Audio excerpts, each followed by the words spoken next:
Le 22 mai 2025 à 11h38 précise, j'ai écrit ça. Il me reste un mois avant mes 25 ans, ce qui me génère énormément de frustration, de colère et d'anxiété. Pourquoi ? Parce que je pensais avoir accompli bien plus. Pas certain que le moi plus jeune serait fier. À l'heure où j'écris, il me reste genre 100 € sur mon compte. Bref, je me déteste quand même. Je suis fauché et je ne le supporte pas. Je vous jure, c'est dur à lire même pour moi. Je me laisse un mois pour mon anniversaire pour trouver 10 à 20 clients en ligne et recouvrer mon indépendance. Quelques mois plus tard, j'ai fait un vision board pendant un voyage en Thaïlande et je veux exactement que ma vie ressemble à ça. Et ce qui est fou, c'est que depuis que j'ai fait ce vision board et que j'ai manifesté cette vie-là, elle est exactement en train de se produire.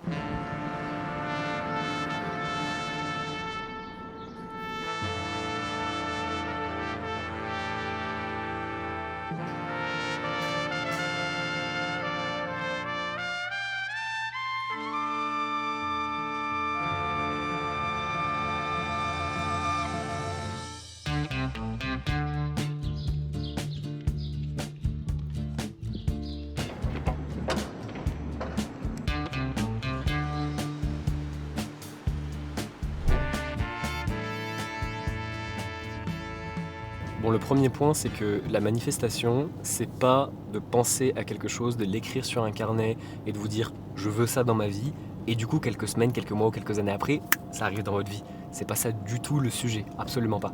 L'idée, c'est de réussir à attirer à soi la vie qu'on veut avoir et je pense que ça repose majoritairement sur le fait de devenir la personne qu'on doit être pour avoir cette vie.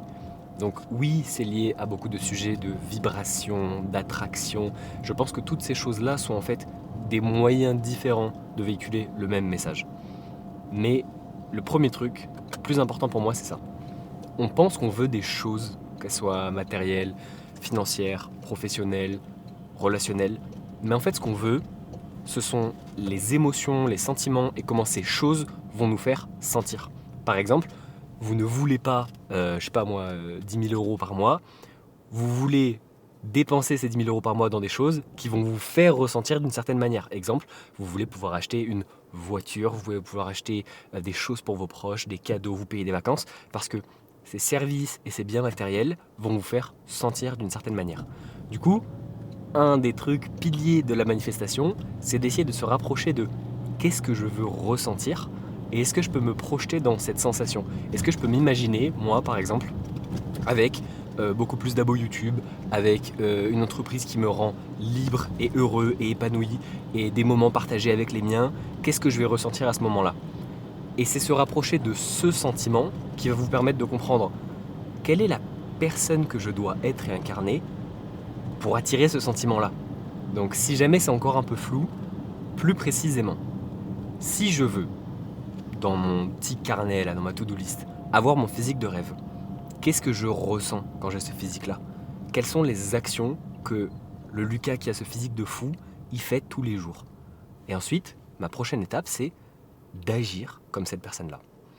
C'est pas juste une question d'action, c'est aussi une question de pensée, parce que vos pensées ont un impact colossal sur comment les gens vous perçoivent, comment vous vous percevez, et comment du coup le monde autour de vous évolue. On va commencer par s'échauffer. Je pense qu'aujourd'hui je vais vous emmener dans une séance très simple. Mettre 3 exos, on va faire squat, RDL. Mais quoi qu'il arrive, j'ai quand même commencé par des cleans parce que maintenant en fait dans ma prog, je fais en sorte d'avoir de la puissance, des mouvements d'haltérophilie, des sauts, de l'explosivité. Je sais pas si je vais faire des sauts aujourd'hui parce qu'on a vraiment très peu de temps et ça me demande un bon échauffement, même si ça fait partie de mon échauffement. Mais ce qui est sûr, c'est que je vais au moins faire des cleans. Donc maintenant je suis dans une prog qui est beaucoup plus athlétique. Il y a beaucoup de gens qui se disent hybrides, mais qui en réalité le sont pas du tout parce qu'en fait ils font du body et à côté de ça ils vont courir 2 fois dans la semaine, tant mieux pour eux. Mais il y a une différence entre faire un peu de course et un peu de muscu et être un athlète, parce que souvent dans hybride ils mettent le mot athlète.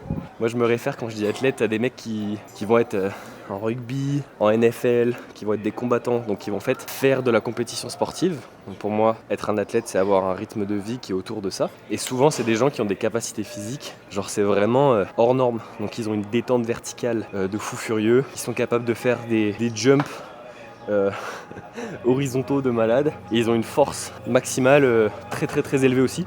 Et à côté de ça, effectivement, c'est des athlètes qui ont un cardio des épaules et des compétences spécifiques à leur sport. Donc moi c'est ça que j'essaie de développer et en l'occurrence ça précède ma reprise du JJB. Donc maintenant qu'on va être installé à Montréal, je vais pouvoir tranquillement reprendre les sports de combat et avant cette reprise du coup j'ai envie d'être capable d'avoir des perfs tout simplement qui correspondent à un athlète. Voilà.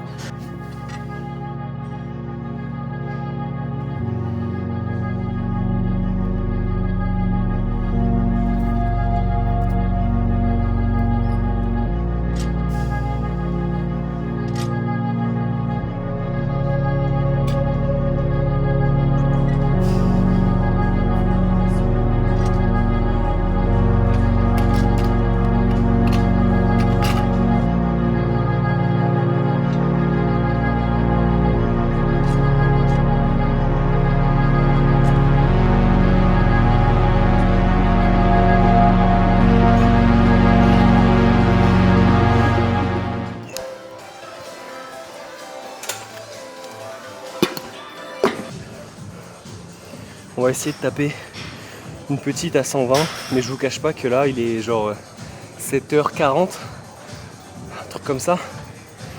La nausée, horrible. Mais bon, vas-y, on va tenter ça.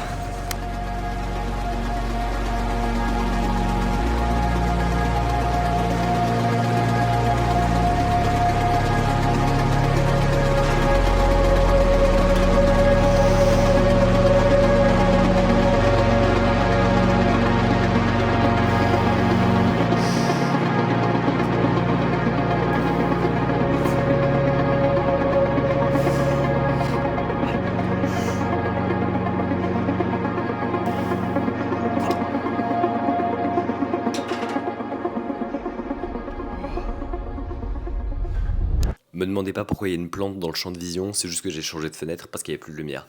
Je me retrouve maintenant à 26 ans, c'était mon anniversaire il y a quelques jours, en tant que responsable de tout le marketing d'une compagnie dans le fitness, domaine qui me passionne, où justement on accompagne les coachs. Et je pense que c'est le moment pour moi aussi de restructurer ma vie, mes offres, et de profiter de cet élan et de cette confiance qu'on me donne pour créer la vie dont j'ai toujours rêvé, après avoir fait pas mal de voyages comme un gros troubadour. Bon, donc ce serait bien que je vous fasse un petit tour de l'appartement. Je vous interromps 2 minutes parce que ça va beaucoup trop vite. Avant de vous montrer le nouvel appartement, de vous expliquer un petit peu où j'en suis dans la vie, il faut savoir que au moment où je commence à penser à cette vidéo, on est encore dans la sous-location. Donc pour ceux qui ont suivi, quand on était en Nouvelle-Zélande, on faisait des pet sitting. On s'occupait de plein de chiens et de chats et du coup on avait des maisons où on pouvait rester. Donc là ça fait 1 mois qu'on est dans un pet sitting et on est à Verdun. Donc on est beaucoup plus dans le sud ou plutôt l'ouest de Montréal. Et en réalité on n'est pas exactement là où on a envie nous de vivre. Donc le nouvel appartement, je ne vais pas vous donner l'adresse, mais du coup il est beaucoup mieux situé. On est proche du parc, c'est beaucoup plus agréable pour nous. Et on a hâte au moment où je vous tourne cette vidéo de s'y installer, sachant que c'est dans 3 jours. Et hier soir, on a été y dormir pour faire une première nuit là-bas, pour amener un peu des meubles et tout. Et grosse chance, on a eu une coupure de courant. Donc on a passé le premier soir à dormir à l'appartement avec juste pas d'électricité, ce qui nous a bien cassé les couilles puisque les plaques de cuisson, les chargeurs de téléphone, d'ordinateur, tout ça, c'est mort. Mais c'était rigolo. Donc on emménage dimanche, ça veut dire qu'au 1er juin, on va enfin être dans notre chez nous. Et Dieu sait que ça va faire du bien d'avoir cette stabilité, ce confort de vie et aussi juste sentir que les choses autour de soi nous appartiennent. C'est super important. Parce que là, du coup, l'environnement dans lequel je suis, je vais pas vous faire un home tour parce qu'on est chez des gens. J'ai pas envie de vous montrer leurs trucs personnels, leurs cadres, leurs photos et tout. Mais c'est pas chez nous. Même si c'est super mignon, c'est pas chez nous. Par contre, on a un truc qui est très mignon. C'est Mimou. Quel acteur. Donc du coup, ça fait 1 mois qu'on s'occupe de ce petit Grégory, sans vouloir faire de mauvaises blagues. Et il est absolument adorable. J'ai fait la mauvaise blague. Et voilà, je vous laisse avec le Lucas du coup du présent, et enfin plutôt du futur pour moi, vous avez compris. Et surtout avec la suite de cette vidéo sur la manifestation.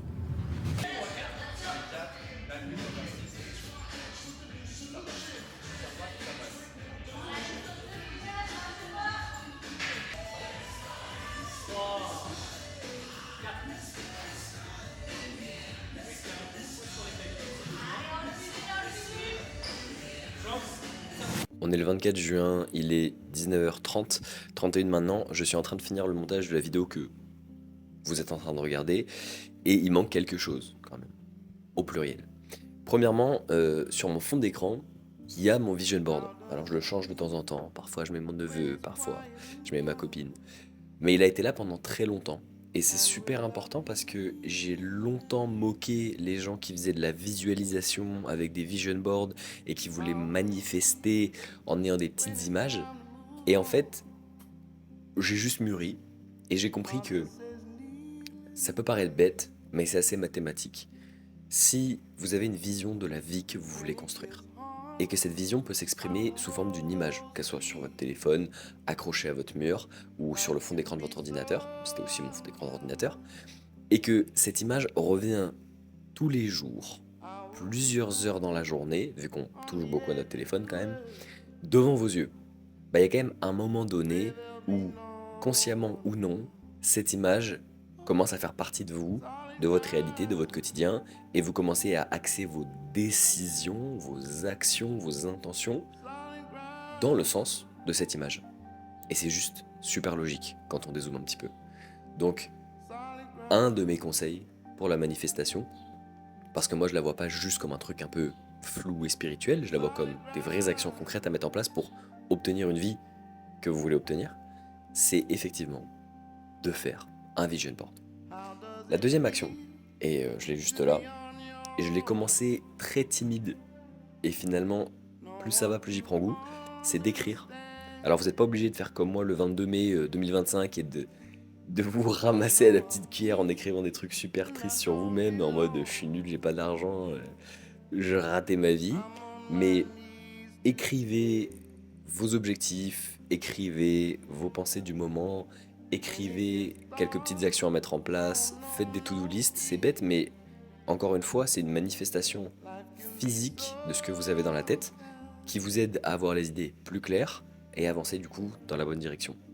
Donc, un vision board, faites-vous kiffer, allez sur Pinterest, prenez des images complètement délusionnaux de la vie que vous voulez, avec des maisons de fous, un physique de fou, bref, tout ce que vous voulez. Écrivez dans un carnet vos idées, vos pensées, vos objectifs. Vous serez bien content comme moi aujourd'hui d'y retourner quelques temps plus tard et de vous dire « Ah putain, je l'ai fait en fait ». Et troisièmement, soyez conscient que le timing de la vie n'est peut-être pas le vôtre. Au moment où j'ai écrit mes pensées dans ce carnet, il y a plus d'un an maintenant, il y a 1 an et 1 mois, et que j'étais vraiment au plus bas mentalement, alors que pourtant j'étais en Nouvelle-Zélande et j'avais tout pour kiffer, j'avais le voyage et le côté baroudeur et kiffer la vie et voir des cascades. Mais moi je pensais qu'à l'aspect pro, financier, et je me disais juste, mec, t'as 25 ans et t'es vraiment pas là où tu voudrais être pour ces cases-là en tout cas. Et le truc c'est que la vie finit par me donner ces choses que j'ai demandées, mais juste pas à ce moment-là. Et j'ai fait un rush dans la cuisine l'autre jour où je vous racontais ça, mais le rush est dégueulasse donc je vais le refaire ici. La vie fonctionne par saison et il y a une saison pour tout. Et il y a une saison pour voyager et relâcher et kiffer. Et à ce moment-là, il faut le faire à 100% et en être conscient que ça va pas durer. Parce que du coup, dans ma position actuelle, je repense à ces voyages et ça me manque. Mais il y a aussi une période pour grind, que ce soit sur votre entreprise, dans votre taf, votre physique ou les deux. Et il y aura une autre période où ce sera la santé, une autre période où ce sera la famille. Mais quoi qu'il arrive, il faut que vous compreniez que la vie fonctionne par saison. Et surtout, elle ne donne pas au moment où vous voulez recevoir, mais au moment où vous êtes devenu la personne pour recevoir. Et ça fait un lien avec le début de notre vidéo. Sur ce, les gars, une des grandes leçons que j'ai apprises en 2025 et au début 2026, et pendant les vlogs du Vietnam, pour ceux qui les ont suivis, vous êtes des gouttes, c'est qu'une vidéo postée vaut mieux que une vidéo parfaite. Donc, je vais vous laisser là-dessus. Vous souhaitez une bonne journée, une bonne soirée, peu importe. Je suis ravi de vous retrouver et pour ceux qui me découvrent, bienvenue. J'ai encore énormément de choses à vous raconter, à vous partager sur ma nouvelle vie à Montréal. Mais pour aujourd'hui, ça va suffire. Parce que le nouveau Lucas, il fait les choses jusqu'au bout. Il poste à l'heure, il est régulier et il vous dit à la prochaine.